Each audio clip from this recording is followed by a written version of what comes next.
Es la mañana. Es radio.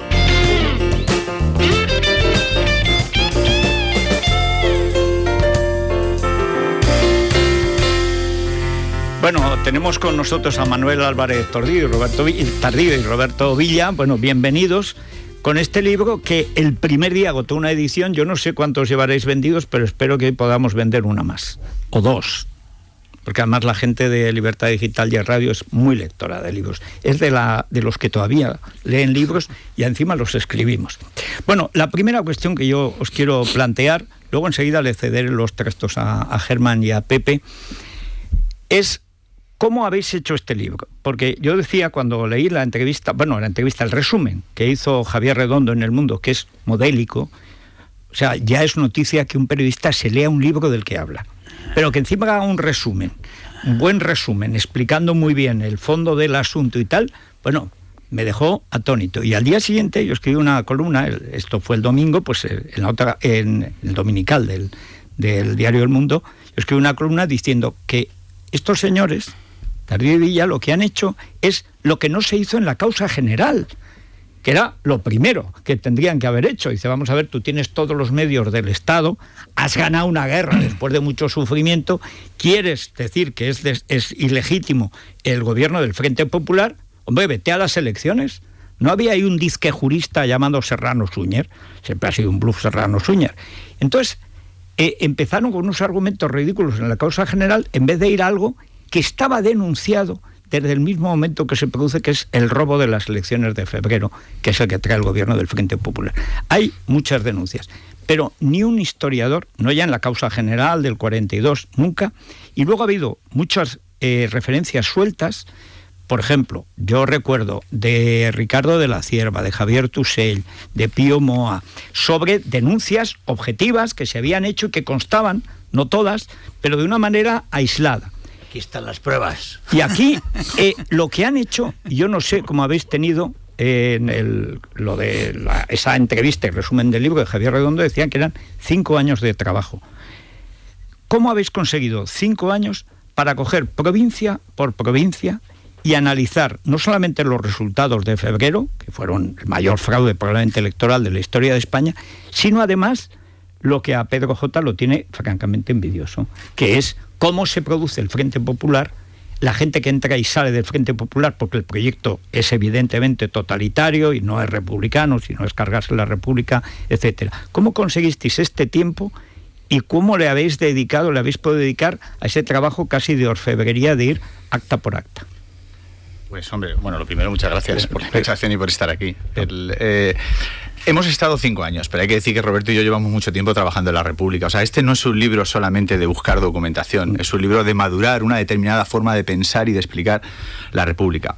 Luego, fíjate, aunque Federico comentas esto del franquismo y de la guerra y de los años de democracia, en realidad yo creo que este es un libro que solo se podía hacer cuando pasaran muchos años de democracia.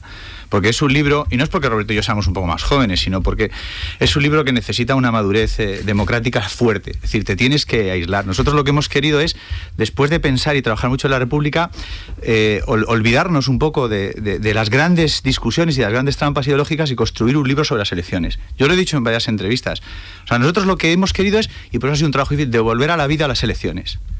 Y ¿cómo lo hemos hecho? Pues lo hemos hecho, y esto es un tema muy importante, no nos ha hecho falta utilizar ninguna fuente de guerra ni de franquismo. Hemos ido a las fuentes de época. Directas. De época, porque... Pero si hombre, es que estaban allí. Sí, pero es como reconstruir un puzzle, ahora lo contará Roberto también, es como reconstruir un puzzle muy complicado en el que nunca sabes si vas a encontrar una pieza u otra, y en el que además tienes que meterte sin un... tampoco... Es decir, teníamos ciertas noticias, teníamos ciertos indicios, pero por ejemplo, la cuantificación, el análisis de la confrontación política traducida en violencia no estaba hecho.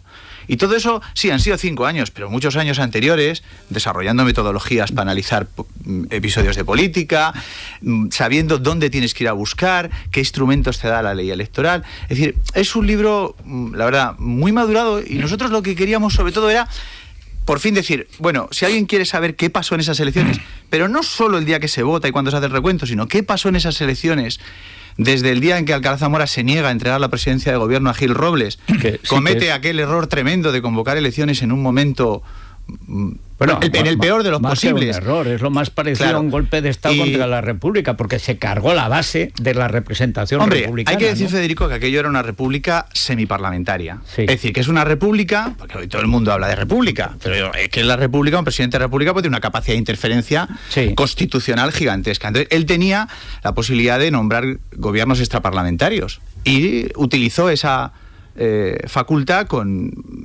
a veces de forma abusiva. Sí. Él utiliza esa facultad, convoca unas elecciones pensando, bueno, pues lo que le pasaba a muchos personajes que venían de otra época, ¿no? Que pensaban que todavía podían controlar relativamente aquella movilización. Sí. Explota la movilización, las posturas se radicalizan, hay unas elecciones y nosotros queríamos contar todo el proceso, ¿no? Esto que explicaba Pedro J, pues desde queríamos quitar montañas y montañas de tópicos y de aspectos que se habían repetido pero no se habían investigado e insertar el recuento en todo el proceso político. O sea, lo que hemos construido es un gran libro de historia política. Yo estoy muy orgulloso porque sobre todo es una gran reivindicación de la historia política cronológicamente ordenada, basada en fuentes, para a partir de ahí reivindicar que la historia es algo a lo que nos podemos acercar, ¿no? Estas modas ahora recientes, ¿no? Que diluyen la historia en una especie de, no sé, discurso vaporoso en torno a cuestiones que no se entienden de la bien. vida cotidiana. Claro, entonces nosotros hemos querido hacer a cómo una estaba gran el chocolate política. Y esas cosas.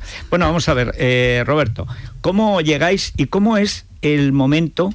No sé quién toma la iniciativa, si llegáis a un acuerdo los dos y cómo habláis con la editorial, pero claro, el puzzle un puzzle de 5 años, son muchas piezas. Yo he visto la parte final de las actas, el resumen, que es donde se va con la atribución de escaños, que por cierto, al final se parece bastante a la estimación primera que habían hecho los que creían que iba a haber unas elecciones limpias, sobre 215 escaños.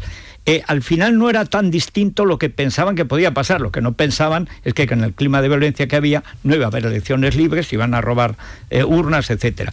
¿Cómo ha sido este proceso? Primero, ¿en qué momento os planteáis el libro? ¿Cómo os habláis con la editorial?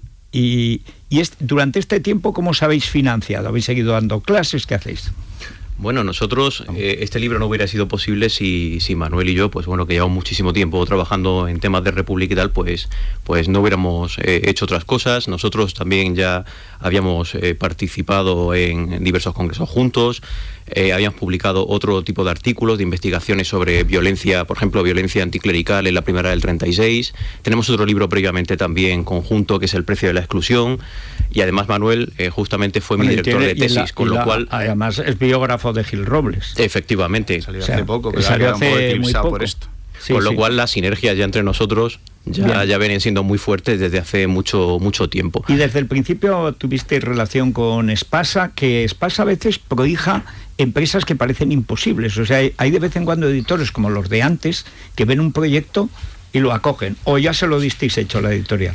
Bueno, Espasa se ha portado bien con nosotros en el sentido de que ha confiado en nuestro trabajo y ha estado esperando el tiempo necesario, porque este es un trabajo en el que hay que esperar. Nosotros no podemos decir el día 1 de septiembre tenemos este trabajo. Entonces Espasa ha tenido paciencia, incluso ha tenido paciencia con la extensión. Porque nosotros dijimos, mira, este es un asunto en el que hemos trabajado mucho, muy delicado, no podemos comprimirlo en 100.000 palabras. Bueno, a ver, Germán.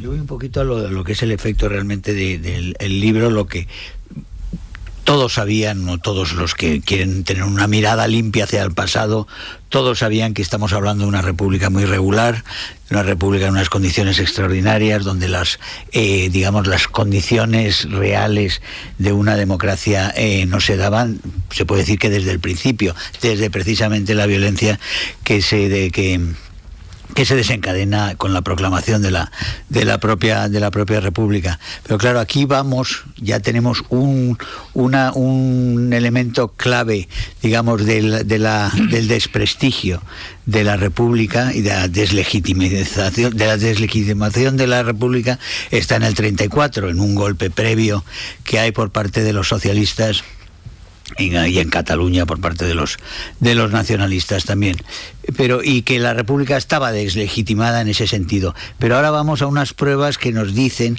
que realmente cuando se da aquí un golpe en el 36, en julio del 36, en realidad la democracia no existía. Bueno, es decir, no hay un golpe contra la democracia. Por eso, esa es la cuestión. Sí, pero yo creo que, de verdad, yo repito antes porque no lo he dicho por casualidad. O sea, nosotros hemos querido devolver a la vida a las elecciones. Yo comprendo que el análisis tiende luego a centrarse y ampliarse sobre lo que pasa después. Pero para que el libro tuviera valor científico, para que el libro no fuera tramposo, no entra en eso. No podíamos entrar en esa cuestión. Tú sacas teníamos que tomarnos en serio aquello de que la historia no es inevitable.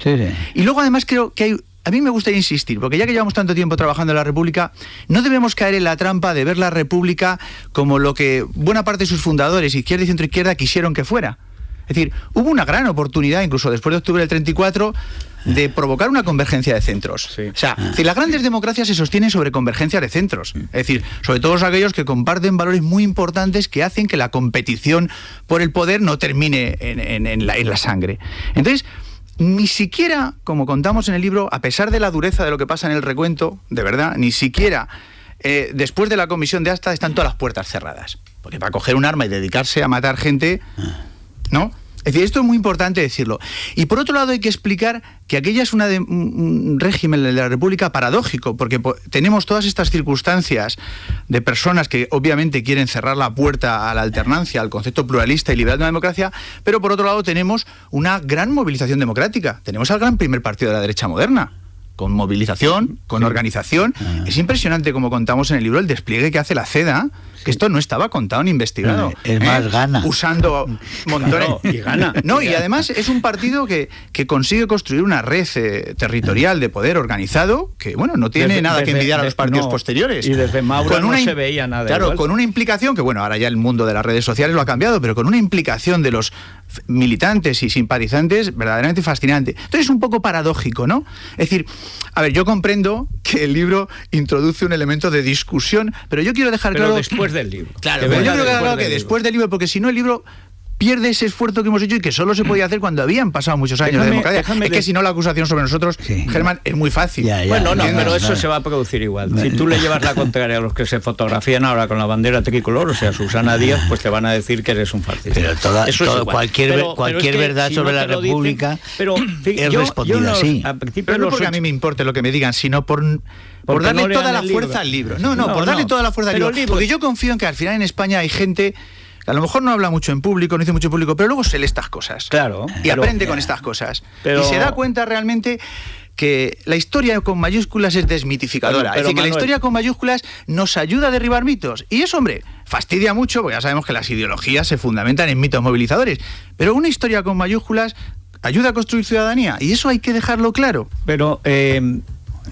Habent sua fata libelli, o sea, los libros tienen su destino y se defienden solos, y es verdad, y este sin duda lo tiene, y lo tiene desde que nació, o sea, porque hay libros que a veces es con mérito y a veces sin, esta vez es con mérito. Pero hay una cuestión, y yo publiqué las primeras antologías, bueno, las únicas que hay, de discursos y de ensayos de Azaña a principios de los 80. Pues mi preocupación desde siempre, desde Barcelona, desde lo que queda de España, es cómo conseguimos que la izquierda asuma la idea nacional. Y además, porque a partir precisamente de las memorias de Azaña, de parte de sus ensayos, de algunos de sus discursos, sobre todo los últimos, lo que hay hay una reflexión implícita de qué hemos hecho mal para luego cargarnos nuestro país. Y luego escribe el libro, la última salida de Manuel Azaña y tal. Pero yo recuerdo cuando publico esas antologías, que aparecen los diarios de Azaña, parte de los diarios, fotografías, y el entonces ministro Barrio Nuevo me llama porque había leído mis antologías, él no había leído Azaña y las lee, que las saca el libro de bolsillo, Alianza Editorial, mi editor era Javier Pradera. Éramos tan amigos entonces, fíjate, Germán, que me llevaba al aeropuerto cuando yo volví a Barcelona. Bien, había una izquierda y entonces Barrio Nuevo me dice, oye, tienes que venir, porque yo he leído lo de Azaña, vamos a empezar a identificar los textos, claro, esto para los historiadores esto es como estar a un niño en una pastelería. Dice, y entonces, pues quiero que vengas, pues con Javier Tusell y no sé qué otro, a a identificarlo. Y entonces, en la jefatura de policía, estaba entonces Jesús Prol al frente, habían descubierto y aparece. Y Tusell, pues sabía de historia, pero realmente de Azaña no tenía ni idea. Yo sí me había leído las cosas, digo, pero leche, si esta es la novela Fresdeval, que estaba desaparecida. Y había un ejemplar de la novela del original de Fresdeval. Muchas fotografías, parte de los diarios, solo una parte, luego aparecieron más. Pero ese empeño partía de cosas que íbamos tejiendo, porque en la transición fuimos tejiendo, digamos, reconstruyendo esa historia civil necesaria para reconstruir una vida democrática en un país, casi con intuiciones. Por ejemplo, lo del 36. Vosotros contáis, demostráis que a lo que se atribuyó la victoria del 36 de las izquierdas, que no se produjo, era a la movilización de la CNT, que es lo que siempre se ha dicho, la CNT es la que decanta los resultados.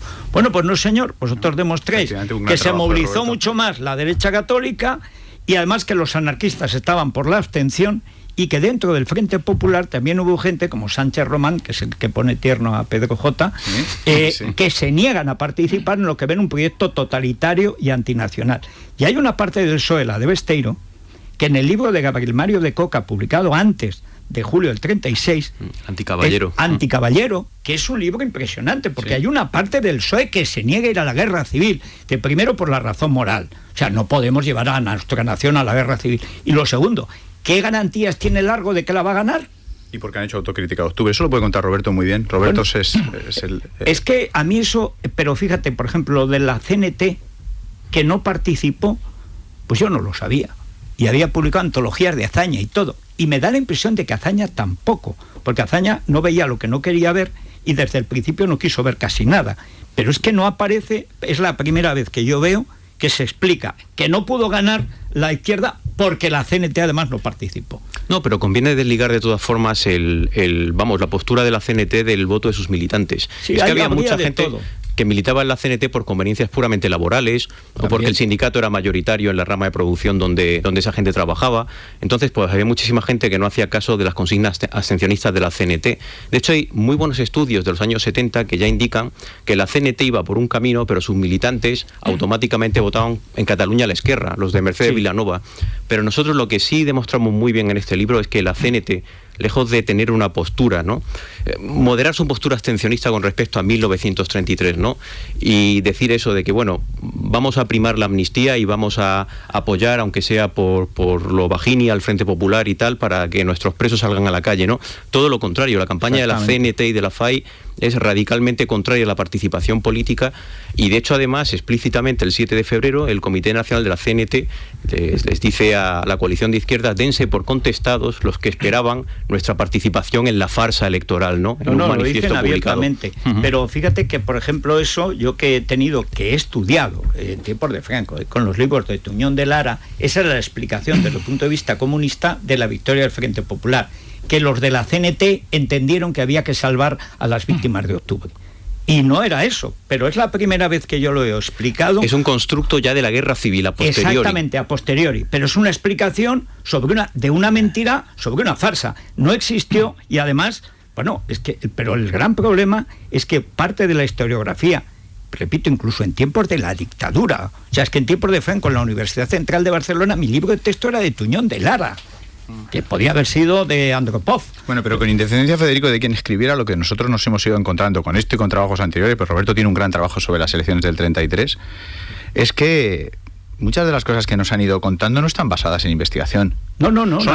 Son detalles que se repiten generación tras generación. Se han ido copiando de unos a otros, ¿no? Y que se copian. Memorias, y entonces, por ejemplo, pues todo se va repitiendo. Roberto demostró muy bien, analizó muy bien, y en este libro también lo hemos hecho, la cuestión del voto de la mujer, por ejemplo, que está lleno de montañas de tópicos.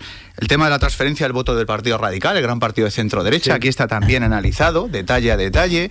Es decir, es que Claro, lo que más llama la atención del libro es el asunto del fraude, pero esto es un trabajo, como decía antes, de desmitificación con mayúsculas, en el sentido de no porque tengamos ningún afán de llevarle la contraria a nadie, sino simplemente porque cuando te pones a investigar de verdad descubres que hay muchas fuentes que la gente no ha consultado. De todas maneras... Pero muchas, sí. Pero yo quiero llamar la atención sobre un asunto que yo creo que es el que le va a gustar mucho a los lectores. Y es que otra cuestión que no nos han contado bien y que nosotros analizamos es que el recuento duraba varios días.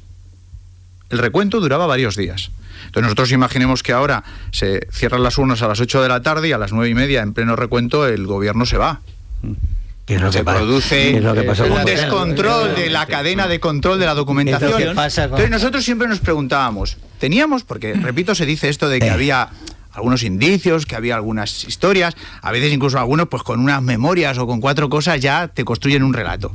Pero nosotros preguntamos, bueno, es que el día 19 de febrero, 3 días después de cerrar los colegios, cuando todavía ni siquiera se han reunido las juntas y está el pleno recuento, el gobierno se va y el presidente de la República, que puede hacerlo constitucionalmente, nombra un gobierno extraparlamentario. Muchísimo antes de que se puedan reunir las Cortes, muchísimo antes de que Azaña pueda saber qué respaldo parlamentario va a tener, Azaña constituye un gobierno que debería haber sido un gobierno de puente, un gobierno escrupuloso, muy escrupuloso. Y es todo lo contrario. Entonces, ¿qué pasa? Yo creo que porque Pedro J. hablaba el otro día de la parte del Frente Popular, pero ya veremos cuando llegue al capítulo donde contamos el recuento y reconstruimos el recuento hora a hora. Porque es fascinante. O sea, más allá de interpretaciones posteriores, es fascinante reconstruir esa historia política hora a hora y ver qué está pasando. Porque la historiografía, digamos, comprometida nos había contado que hay una movilización festiva. Sí. En defensa, digamos, de una victoria. Nosotros demostramos que es una victoria que no se conoce. Que se quiere producir por la fuerza. No, pero de la presencia. pero después. Hay sobre todo un resultado, bueno, Roberto lo puede contar, hay un resultado muy apretado, ¿verdad, Roberto? Sí, evidentemente. Se produce una victoria, pero en las zonas urbanas, por parte de las izquierdas, pero evidentemente no está todo dicho. El recuento duraba 4 días, hacía falta también que llegasen los resultados de las zonas rurales, más alejadas de las capitales, y evidentemente después falta el recuento de las juntas provinciales del censo, las juntas de escrutinio que tenemos actualmente, con lo cual es un proceso que dura 4, 5, 6 días perfectamente, que podía modificar por completo los resultados. Además, se da la tendencia de que poco a poco, conforme pasan las horas, el Frente Popular que se ha puesto por delante y el centro de Portela que se ha hundido, ¿no? Ese resultado, que es el primero en que se publica en los periódicos, se va modificando con el paso de los días, y la brecha primera, ¿no?, se va cerrando progresivamente a favor de las derechas en muchísimas provincias. Y es justamente en ese momento cuando viene el cambio de gobierno, se asaltan los gobiernos civiles en determinados sitios, evidentemente, en determinados sitios, y luego después, obviamente, hay en ciertas provincias hay cambios en las actas electorales. Claro. La violencia, claro. La violencia la hemos cuantificado, pero a veces la violencia tampoco hace falta que sea ir al candidato y asesinarle. No es necesario. Es intimidación, coacción. Por ejemplo, si tú reúnes una junta de escrutinio y resulta que la sala de audiencia, ¿verdad, Roberto?, donde se está produciendo la reunión, está rodeada de gente que te están montando. Hay una manifestación fuera y dentro. Y al candidato la tarde anterior has ido a su casa y le has montado una bronca en la casa, o le has intimidado, o incluso le has asaltado la casa, y el candidato ya no va ni siquiera a la reunión, pues es evidente que... Pues no se pueden protestar los resultados, por ejemplo. Porque no está el candidato para protestarlos. Evidentemente. Hay una cuestión que planteaba Federico al principio en su primera intervención, y es ¿cómo entender que una dictadura que se alarga 40 años y que tiene un problema de legitimidad de origen evidente, están en el poder porque han ganado una guerra civil por las armas, no por ningún otro tipo de legitimación? Es decir, su principal interés tiene que ser, como tú planteabas, que el gobierno de la República era legítimo. Por tanto, eso de algún modo de la servirá... República no, el Frente Popular. Bueno, es el gobierno de la República. El golpe era para seguir en una república con otro gobierno. Pero conviene insistir en un detalle en eso, porque es muy importante. El gobierno Azaña es perfectamente legítimo y legal porque obtiene la confianza del presidente de la República, que es el que encarga la formación de gobierno. Nada más, pero constitucionalmente lo es. Es que hay que retener que Portela organiza unas elecciones. No, pero es muy importante este detalle. Portela organiza las elecciones, es el gobierno anterior a Azaña, siendo una persona que en las anteriores Cortes tiene solamente un apoyo de 10 diputados. Sí, nada más. La cuestión que yo os quería plantear es ¿cómo entender que la historiografía franquista y la propaganda del régimen no vindique eso que vosotros estáis planteando desde el punto de vista documental? Es decir, no ganó las elecciones el Frente Popular. Bueno, y disponemos de la documentación. ¿Por qué no lo hacen? No, pero yo no sé, no tengo ni puñetera idea, sinceramente, por qué a los franquistas les interesa más o menos. Esa es la verdad. No, yo tengo mi, o sea, yo lo que sí estoy convencido, Federico, ¿verdad? Estaban enfervecidos con la guerra civil. y no veían más que la guerra y las checas y sobre y todo la también venganza porque, y tal. A ver, es ellos, decir, no ellos había, también... ¿Y por qué no lo dice Gil Robles? No, y porque o Tusey, ellos- por ejemplo, que en los 70 escribe. Eso no, pero no, es muy importante este la detalle. historiografía franquista. No, en bueno, absoluto. no, pero es conservadora. Hay que disociar dos ideas que son fundamentales, ¿no? La cuestión de legitimidades, el debate de legitimidades, que es un debate de la guerra civil, es decir, que no se plantea previamente, del debate del fraude electoral, que Gil Robles, pero no Gil Robles, Alcalá Zamora, Jiménez Fernández, Chapaprieta, Todos hablan. Portela, todos hablan en febrero, marzo, abril, mayo, junio, toda julio del España 36. es La Coruña, ¿no? Todo España es Coruña, Toda efectivamente. Toda España es pero Coruña, no solamente en porque privado es en un el modelo, dietario. digamos, de fraude electoral, pero no era, es que toda España no, pero bastante parte de España sí era Coruña, ¿no? Eso es. Lo que pasa es que ellos tratan de encauzar el tema del fraude legalmente, es decir, ha habido fraude, pero evidentemente hay unos procedimientos para protestar el fraude, Claro. ¿no? Y vamos a ir a las Cortes a denunciar esto, evidentemente, ante la Comisión de Actas. Además, vamos a recabar las pruebas. De hecho, en algunas provincias recaban las pruebas. Y esas pruebas son las que siguen en los archivos y nos han permitido reconstruir los resultados reales en algunas provincias. Pero, La es Coruña, que Cáceres... Había, por ejemplo, otro problema de la legislación republicana, y es que eran listas abiertas. Con lo cual, tú podías votar para una circunscripción a un candidato socialista, a uno de Largo Caballero, a uno del Partido Sindicalista, hablabais de la CNT. Pestaña Sí, se pero el presenta. comportamiento Y ahí hay un era- voto libertario que va al Frente el Popular. Y eso es comportamiento era- complicadísimo de Solo reunir. sacan 2 escaños, ¿eh? comportamiento Por era Cádiz bastante más y no sé cuál disciplinado, es el de lo que que saca el parece. Partido Sindicalista, ¿no? Eso es, bueno... Saca un par de escaños, ¿no? Sí, Pestaña y un amigo suyo, bueno, Exacto. un amigo Pavón que se presenta como independiente en Zaragoza. Sí, pero... ¿Cómo reconstruir eso desde el punto de vista Hombre, documental? es muy difícil, Claro. sí, por eso esto tiene un mérito enorme. O sea, lo que No, han pero, hecho... No, pero esto- pero hay hay- elementos hay muy mucha claros. Es documentación. decir, dominando la técnica electoral, la propia ley electoral te da pistas de cómo actuar. Es decir, hay una serie de formalidades antes de la elección, durante y después que deben respetarse. Por ejemplo, el caso de La Coruña, ¿no? Como la legislación electoral preveía que se hicieran 3 copias de la propia documentación, nosotros hemos podido constatar, ¿no?, a través de las actas notariales, ¿no?, y los resultados de la Junta Central del Censo, que hay 70.000 votos que se escrutan en La Coruña que son falsos, porque se puede contrastar la documentación. En Cáceres es la propia acta de la Junta de Escrutinio la que te dice que están escrutando votos, actas con los sobres abiertos y el lacrado roto, que está prohibidísimo en la ley electoral. Automáticamente esa documentación no se puede escrutar, y se llega a escrutar.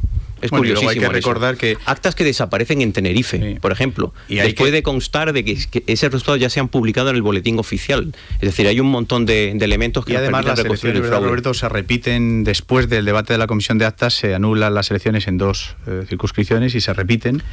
Y eso, que en parte ya lo habíamos publicado antes, investigado, es un episodio que está aquí muy bien contado, que es la repetición de las elecciones en Cuenca y Granada. Famoso lo de Cuenca, sí. Que eso el era crimen aquí- de Cuenca fue electoral. Es verdaderamente... El famoso era fábula. Sí, es un momento verdaderamente aterrador para el centro derecha, ni siquiera para las derechas, para el centro derecha. Claro, es que en Granada se da la circunstancia, ¿verdad, Roberto?, en la que los candidatos socialistas consiguen en esas elecciones repetidas en las que la derecha se retira, consiguen todos los votantes de las derechas. O sea, un candidato como Fernando de los Ríos consigue los votos que había logrado. Sí, es él en febrero y todos los y suma votos todos los votos de las Y derechas. además lo suma. Pero Sí, lo suma eso todos. solamente es Hay un posible porque fenómeno- se retiran, obviamente, los candidatos de Y porque se quedan ellos con los Hay un votos. fenómeno- claro. Efectivamente. Hay un fenómeno que se comenta poco estudiado, que es el trasvase que se produce. Vamos a ver, en el Frente Nacional Contrarrevolucionario está toda la derecha, está el partido de Lerroux, por ejemplo, que va en Cataluña con la Lliga y se habían intentado matar poco antes. Sí. Lerroux al otro, a Cambó, y van juntos en esa lista. Sin embargo, hay 2 fuerzas de extrema derecha que no van en coalición. Uno es la Falange, que es marginal, y el otro es el PNV, que es un partido abiertamente, vaticanista en ese momento.